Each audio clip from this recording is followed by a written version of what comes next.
Good morning. Good morning, everybody. This is Doc Jeff. I'm Dr. Jeff Evenson. I'm a board certified doctor of holistic health. I am not a medical doctor. I do not practice medicine. I don't pretend to practice medicine. Instead, I practice out of my homestead, or I work with clients virtually, clients all over the states, and I help people get their health back through natural means without drugs or surgery. Okay. I always like to point that out, because I don't want people to get confused that I'm not a medical doctor. I am not a medical doctor. So I'm streaming live. This is the last weekend of the year. This is the last broadcast of 2025, the last live stream. And it's exciting. I almost made it. This episode is number 79. And I'm streaming live, of course, from my homestead up in northern Minnesota. Finlayson is the town. And it is cloudy and dreary outside. There's a lot of moisture in the air. I think there's a winter advisory for ice because there's so much humidity in the air. I don't mind it so much because then the temperature is up around, 30 degrees. I think today we're expecting like a high of 37 degrees. So I'm back in t-shirt. This is t-shirt weather, at least in the house. Let me open up the comments here.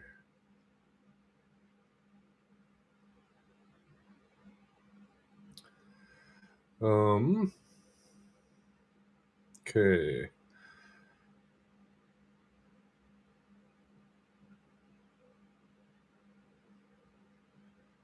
Let's, oh, good. It is set to public. Good. All right.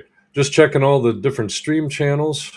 If you have a chance, if you are on watching, I opened up the comments and just post in there, say hi, let me know where you're watching from. Okay. I've got a good show this morning. We're going to, because of the holidays, we're going to dive in. We've eaten, over the holidays. Sometimes we tend to eat more than we should or eat plenty of things that we should not eat. We know it makes us feel like shit and all that. So I thought it'd be fun to talk about digestion, and as we weave into that, the chat channel is open. Throw in a hi. It looks like people are starting to pour in. That's good. And let's have fun with this last episode. We're going to talk about digestion from the mouth all the way down through to the anus. Yep, I said the word on live stream. All right. So let's get after it. Good morning and welcome back, to Morning Coffee with Doc Jeff. If you are tuning in this morning feeling a little off, if your digestion hasn't quite settled since the holidays, if you've been dealing with indigestion, acid reflux, bloating, pressure, heaviness, or that familiar thought of, why did I do that to myself? I want you to take a breath with me right now because what you're experiencing is not a failure of discipline.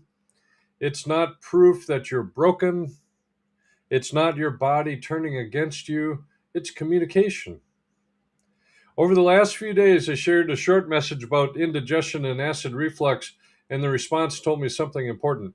A lot of people are quietly uncomfortable right now, physically and emotionally, after the meals, after the gatherings, after the sugar, the alcohol, the rich foods, the late nights. And what usually follows is guilt, self-judgment, that inner voice that says, I know better than this, or I shouldn't feel like this. I just need to get back on track. But here's what I've learned after years of working with digestion and chronic health problems, and from in my clients and in my own health. I've got an itch on my nose. Sorry. Um, your body doesn't shame you. Your body doesn't punish you.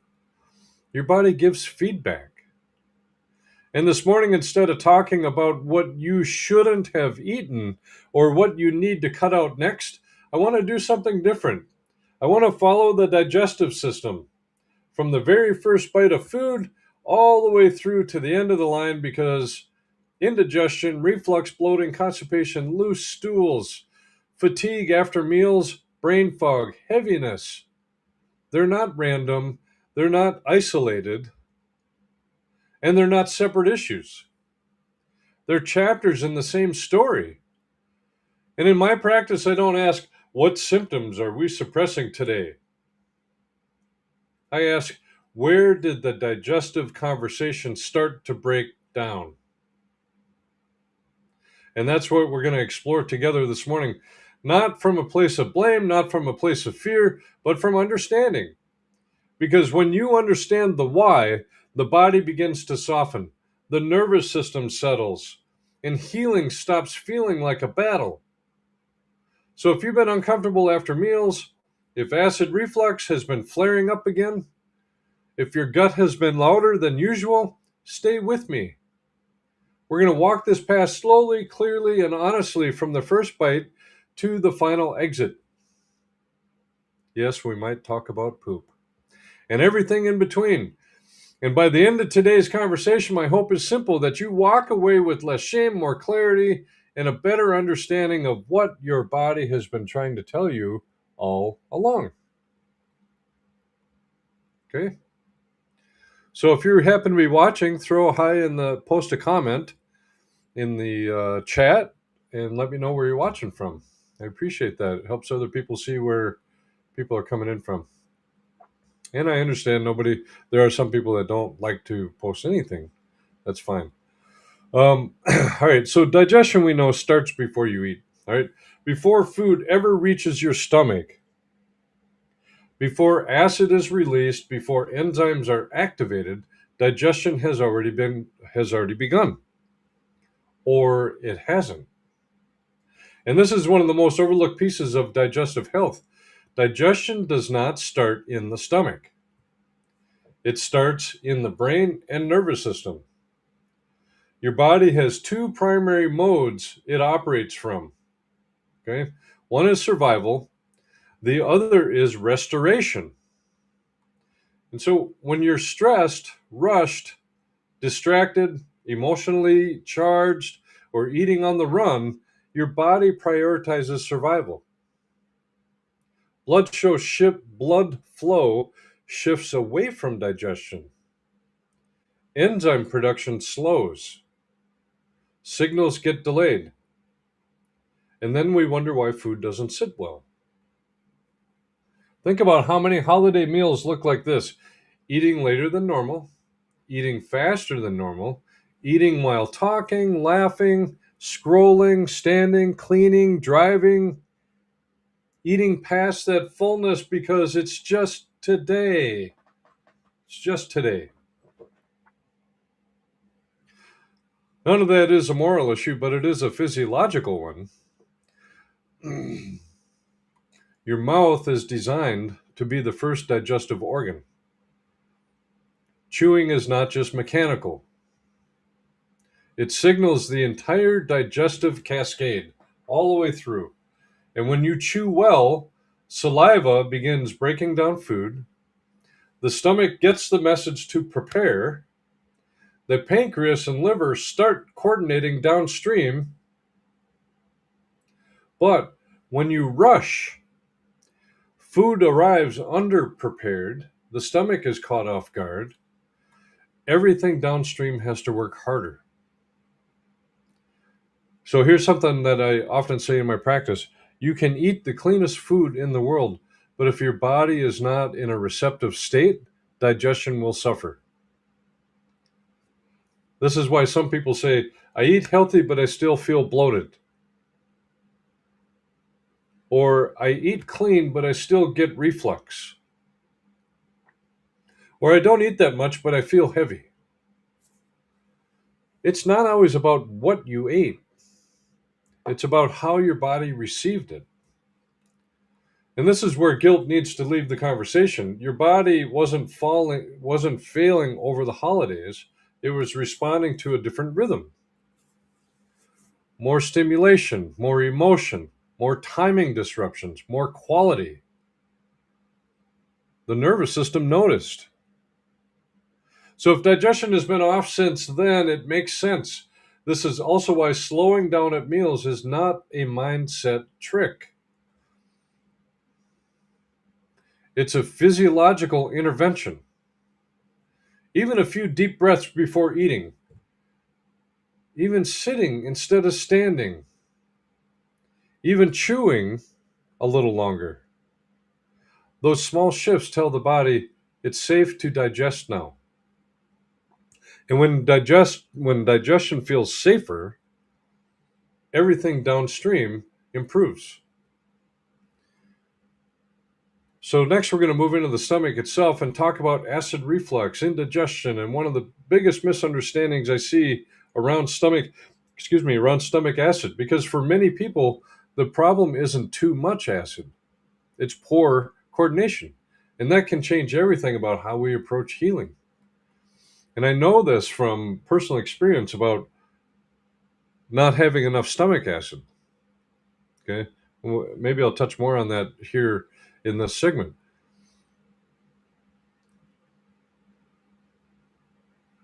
We're going to talk about why acid reflux is it's rarely about too much acid. That might surprise people. I know it did me when I figured that out. Once food leaves the mouth, it enters the stomach, of course. And this is where a lot of people's digestive story starts to go sideways. Because we've been taught something that simply isn't true. Most people believe acid reflux happens because the stomach is producing too much acid. That the solution is to calm it down, neutralize it, or shut it off. But in my experience, my personal experience, and in the patterns I see over and over again, that's rarely the real issue. The stomach is designed to be highly acidic. Strong acid is not a flaw, it's a feature. And that acidity in the stomach is what breaks down protein. It activates enzymes. It sterilizes food. It signals the next phase of digestion. And when stomach acid is weak or delayed or poorly timed, food does not break down efficiently. And when food sits, pressure builds. That pressure has to go somewhere. So instead of moving down, it moves up. And this is where reflux shows up.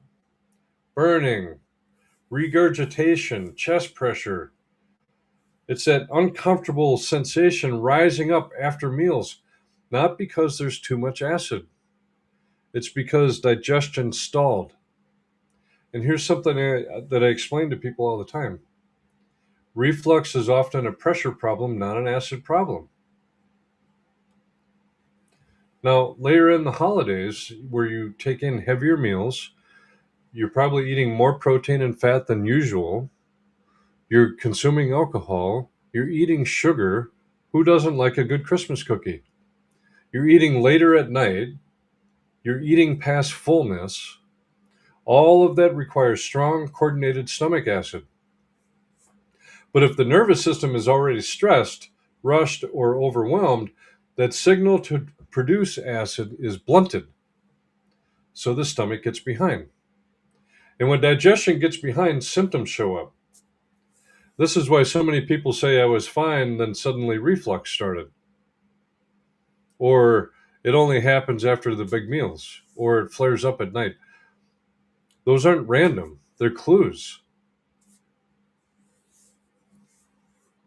My stomach acid, my acid reflux was so bad because I had a hiatal hernia at the top of my stomach. And so a lot of times if I had food on my stomach, if I laid down, whatever was in my stomach would often spill up into my sinuses. And you've heard me tell that story before. When that happens, your body wakes up instantly. So here's where I want to be really clear. Okay. Medications that suppress acid can provide relief. They can reduce the burning, they can quiet the signal. But quieting a signal is not the same as resolving the reason it was there. That's the work that we do here in my office. We're going to resolve the original reason. What is the root cause causing that acid reflux? A lot of times it's too much sugar, it's all the cakes, the pastas, the breads, all of that. The simple carbohydrates will irritate, and it creates that environment where acid reflux becomes a reality. So one of the bad things, though, is if acid is suppressed long term, your protein digestion suffers, your mineral absorption declines, and the downstream organs will struggle. Food arrives further along, only partially broken down.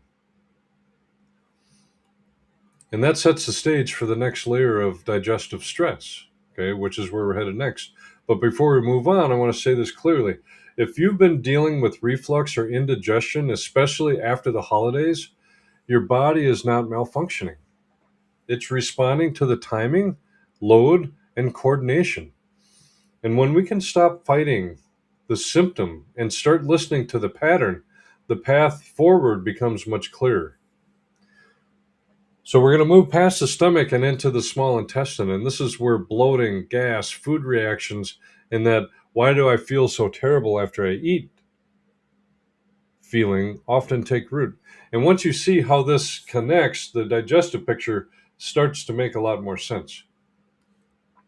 Before I go into the segment, if you're just joining the show, pop into the comments and see let me know where you're watching from. Appreciate it. And if you have any questions along the way, I will do my best to answer them. You can put those in the comments too. All right. So we're going to look at the small intestine, as I said, where bloating, gas, and food reactions begin. Okay.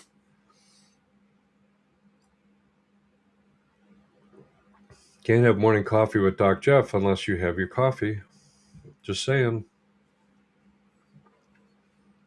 All right. Once food leaves the stomach, it enters the small intestine. And this is where things can get really, often get confusing for people, because this is the stage where many of the symptoms that frustrate and scare people the most begin to show up. This would be bloating.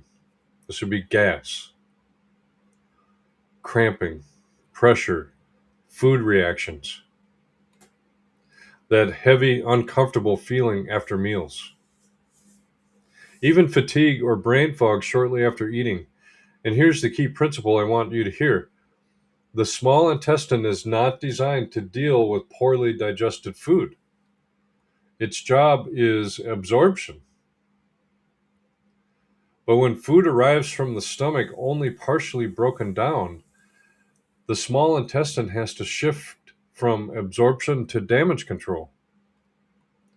It has to deal with the undigested proteins, the poorly emulsified fats, the fats that don't get broken down, fermentable carbohydrates. And instead of being absorbed smoothly, they become fuel for fermentation. This is where the gas comes. That fermentation creates gas. That gas creates pressure. That pressure creates discomfort. And this is why bloating often feels worse an hour or two after eating, not immediately.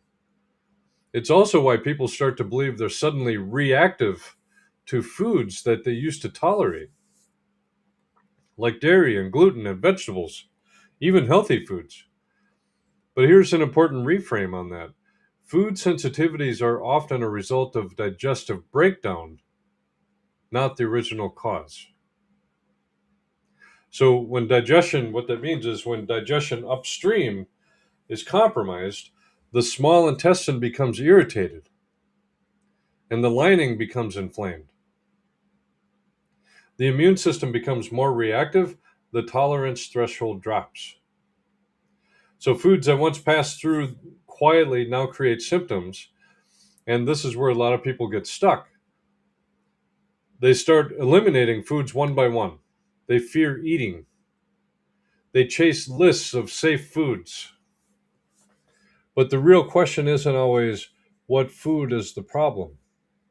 It's often why is the small intestine being asked to do work it wasn't designed to do? After the holidays, it becomes more obvious because you've had more volume, more variety, more sugar, more alcohol, and more late meals.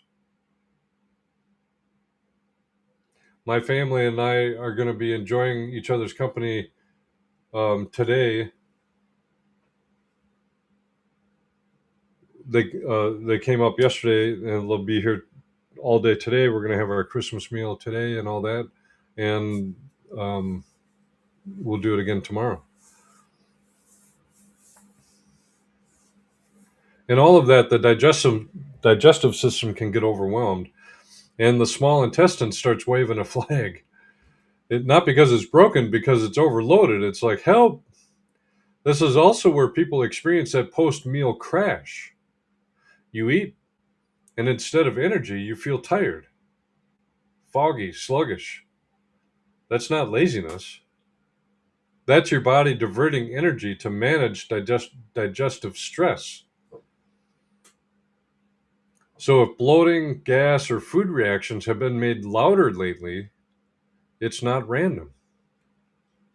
It's a downstream effect of what happened earlier in the digestive process. So it brings us to the next critical step in the journey because the small intestine does not work alone.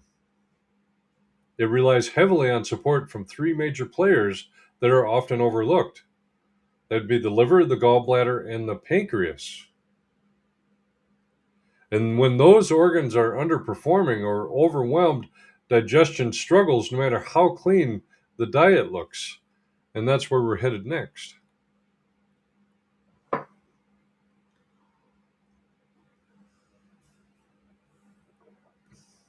All right. So we call the liver, the gallbladder, and the pancreas. Oftentimes we call it the forgotten digestive organs. I know it's crazy. So if digestion were a relay race, the stomach and small intestine get most of the attention. But in reality, some of the most important work happens behind the scenes with the liver, the gallbladder, and the pancreas. When these three are underperforming, digestion can look mysteriously broken, even when everything upstream seems fine. So let's start with the liver. The liver produces bile. Bile is not optional, it's essential. Bile is what breaks down fats so that they can be absorbed.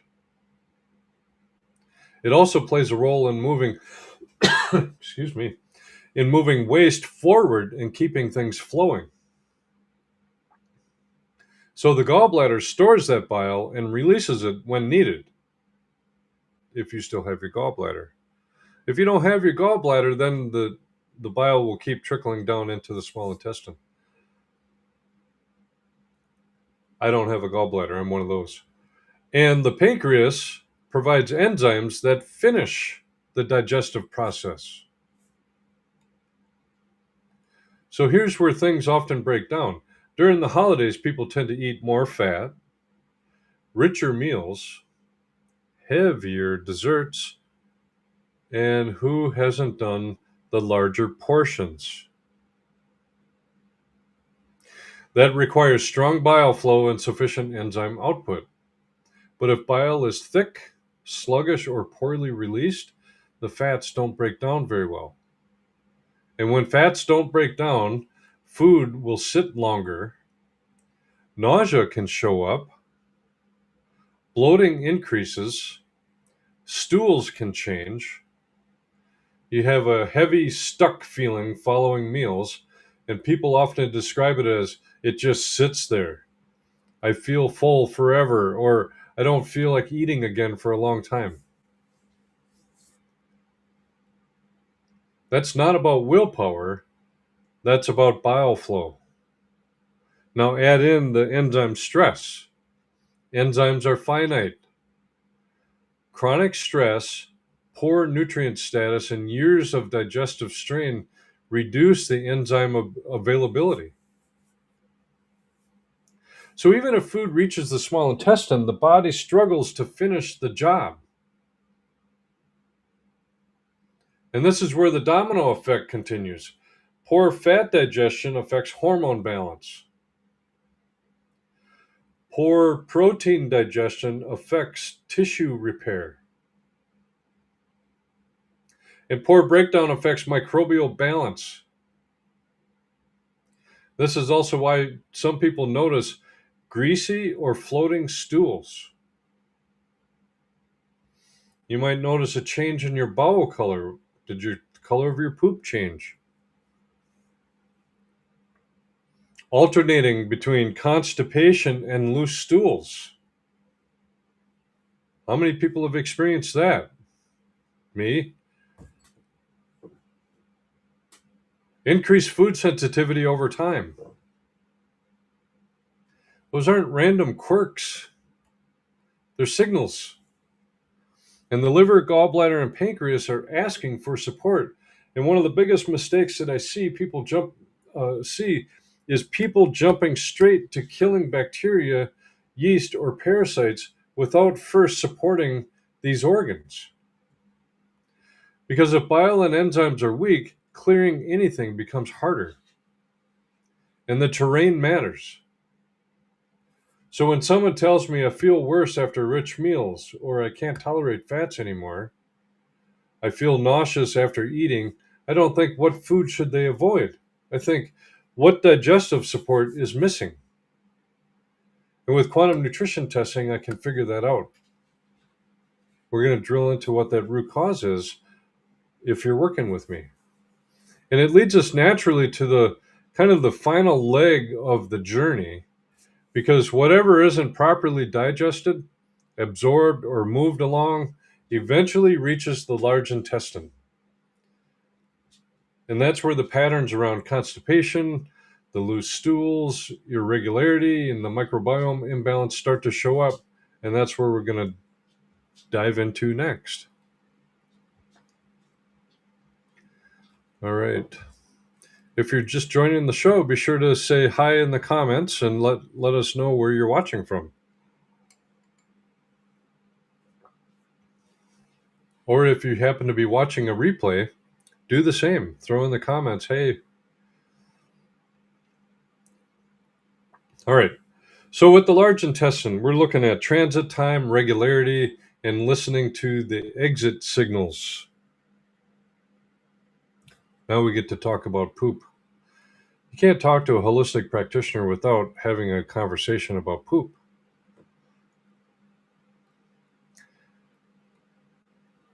All right. So everything we talked about so far eventually ends up here in the large intestine. Whatever wasn't fully broken down, whatever wasn't properly absorbed, whatever wasn't moved efficiently, it all arrives in the large intestine. And this is where the body gives some of its clearest feedback, even though it's the part people talk about the least. Unless you happen to be at a conference and you're out to eat with a table and you have a table full of your colleagues and friends of other holistic practitioners, you can bet your bottom dollar at some point the discussion will turn to poop. All right. So bowel movements, it's not just about elimination. Hey, Krista, good to see you on the show.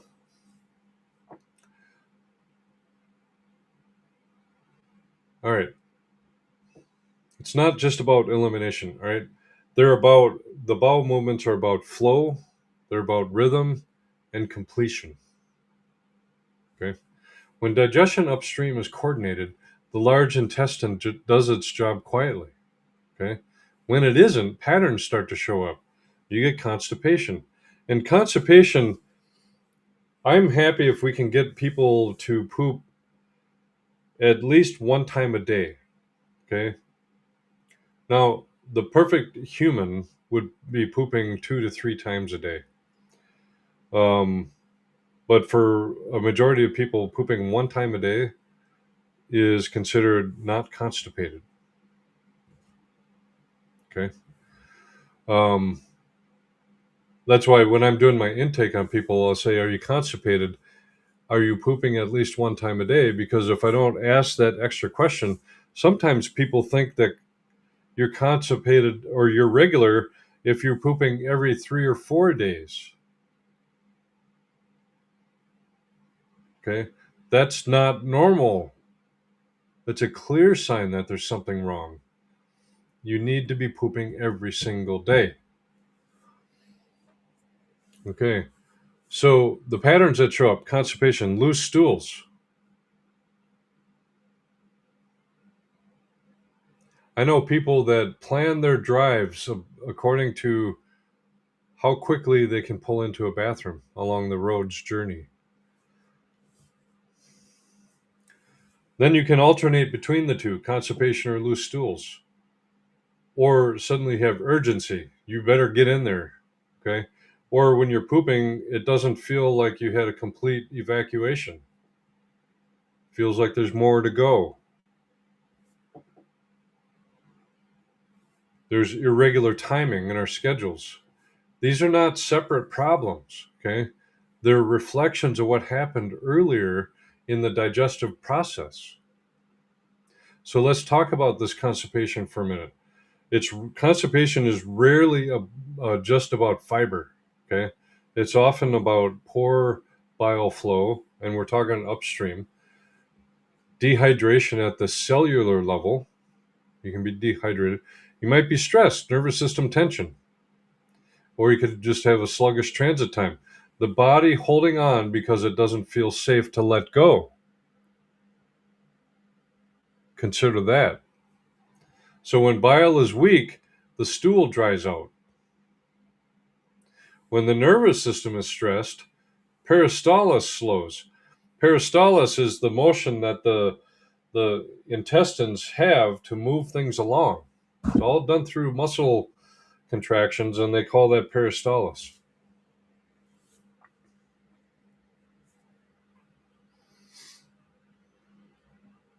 When digestion upstream is incomplete, the colon struggles to form and move stool efficiently.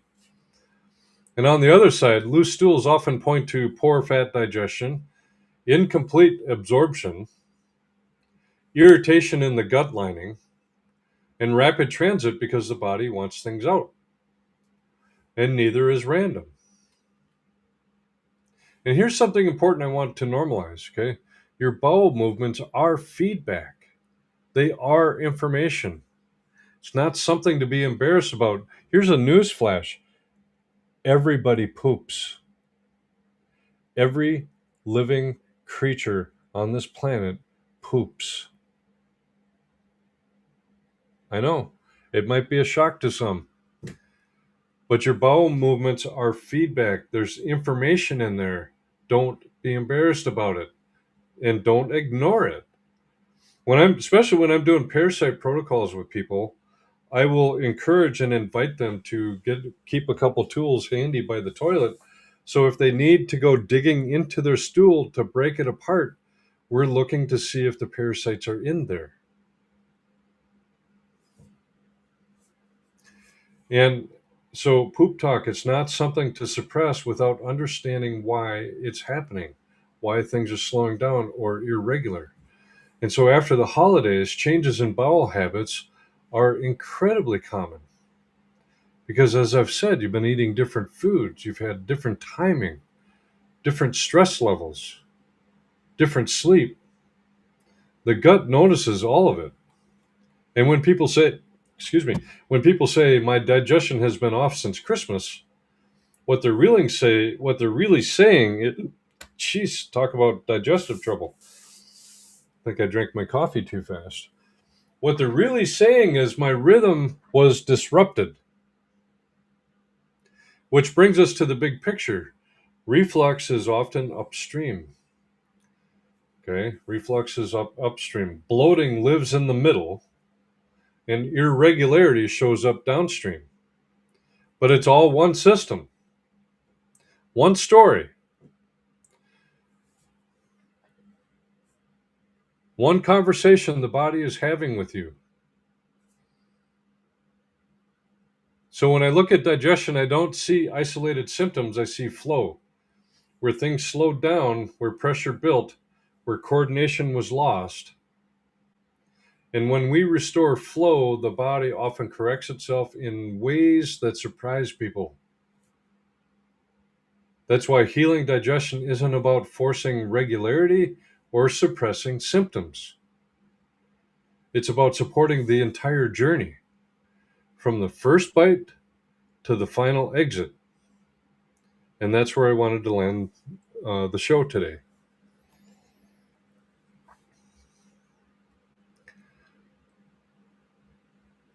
And we won't go the full hour, I don't think, unless I get questions.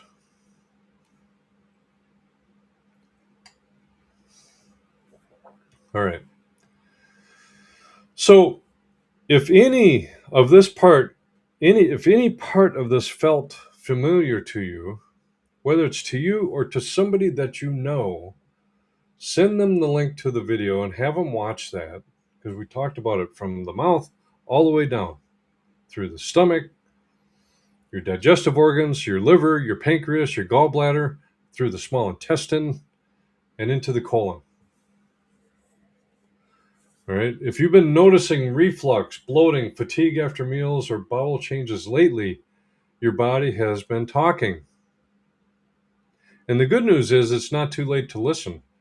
And in my practice, it's exactly the kind of pattern that we work through together.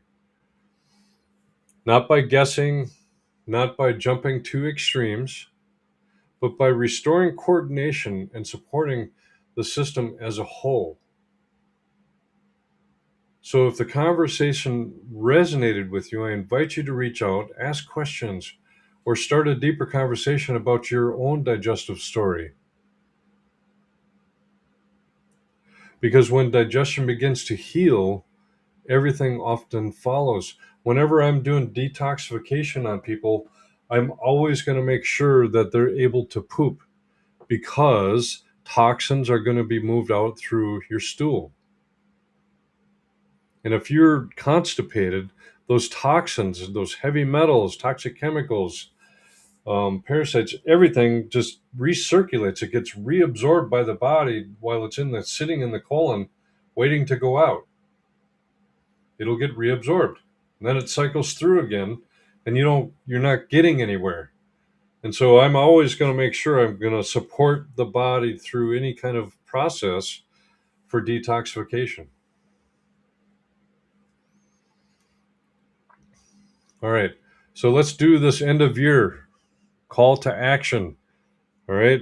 I want you to lock in 2025 pricing before January 1st. I want to take a moment before we close today, because this timing matters. Every year around this time, a lot of people tell themselves, I'll deal with my health after the holidays. I'll start in January, or I just need to get through the end of the year. And I understand that. But here's what I also know from years of working with people. The body doesn't reset itself just because the calendar changes. If digestion has been cut off, if reflux, bloating, fatigue, or gut issues have been creeping in, those patterns don't magically disappear on January 1st. That's why I want to be very clear about something. Beginning January 1st, my program rates will be increasing. However, if you schedule and complete your full assessment and make the decision to start your program now, I will lock you into 2025 pricing, even if your program officially begins in the first week of January. So let me say that again, because it matters. If you take action now, if you do your assessment, if you commit to beginning your healing journey, you can get locked into 2025 pricing, even if your start date rolls into early January. And it's not about pressure, it's about honoring people who are ready to stop waiting. Healing doesn't start when everything is perfect. It starts when you decide to listen. And if today's conversation helped you see your digestion differently, if you realize your body has been asking for support, if you're tired of guessing and suppressing symptoms, this is your window. You don't need to have everything figured out. That's why you work with a health coach. You just need to take the first step. Reach out, schedule your assessment. Let's have the conversation, and we'll carry that momentum with you into the new year, grounded and supported without rushing. Let me turn on this banner here. All right. Accepting new clients in person or telehealth, book online. Okay. Go to my website, evensonholistic.com, and use the promo code HealthTruth. It's also on a banner on the very top of the webpage. Health Truth. Get out there and book. It'll save you $200.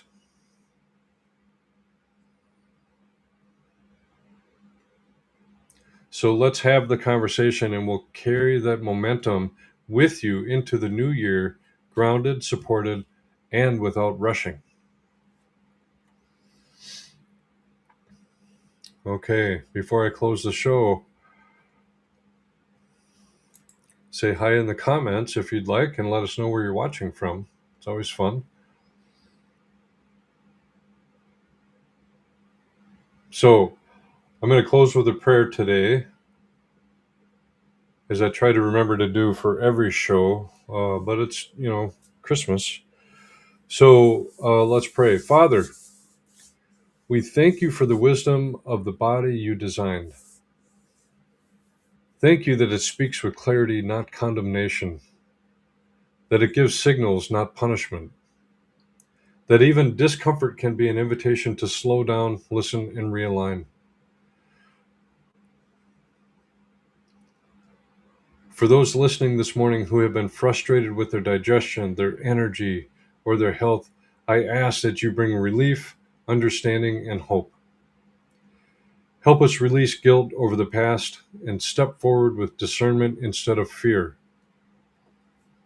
Guide us to care for what you have entrusted to us with patience and stewardship.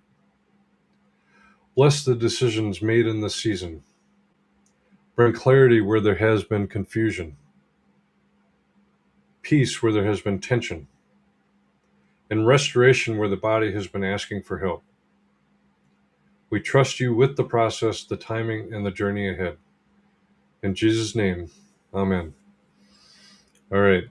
Thank you, everybody, for tuning in to the last show of 2025. When I started streaming, I never thought I would be approaching 80. So 79, my first show into 2026 is going to be show number 80. I'm not sure what I'm going to talk about yet, but we're going to continue on the education, the discussions, the dialogue. Let me know in the chat if you have ideas for topics you'd like to hear. You can always find the repository for all the other episodes I've done out on Rumble, rumble.com. Look for Evenson Holistic is the channel, and I've got everything archived out there. That's my main archive point. But if you're watching on any of these other platforms, thank you. I appreciate it. So, enjoy the rest of the year. Think about how you can finish up this year and what are your goals into 2026. I'm not a firm believer in New Year's resolutions. I think they're a bunch of bullshit because most of us don't follow them. Instead, I want you to look at 2026 and decide, what kind of year do you want 2026 to be for you? Do you want it to be explosive and high energy and powerful, where you're taking control of your health and getting it back? I've had those years. I'm on the, believe it or not, I've been a holistic practitioner for over 16 years, but it was just over 2 years ago that I rededicated my goals to taking absolute control of my health and getting physically fit and being a practitioner of integrity. Okay. So what that meant for me is whatever I am coaching my clients to do, I'm also doing in my own health journey, because it matters. I got up this morning and worked out. Um, I get up almost every day to work out. I'm up about 5 o'clock because I made that a priority in my life. I want to make this body nice and strong and healthy. So when I get into my older years, now I'm 60 years old. I don't feel like I'm 60. If you believe what the Aura Ring says that I wear, it says I fluctuate anywhere between 13 and 15 years younger in my cardiovascular health than my physical age.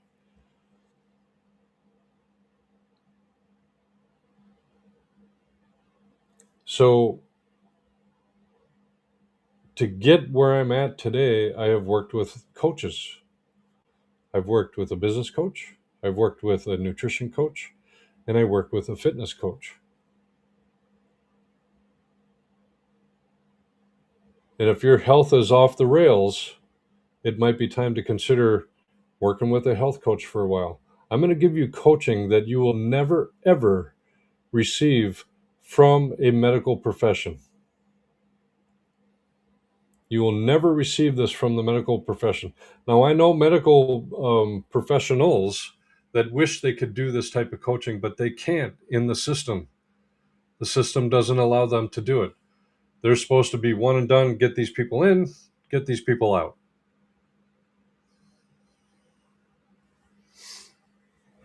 I don't do that. We're going to work together for a while, because to get true health, you have to look at the root cause, and we have to navigate through what your body needs to heal to get you there once and for all. Okay?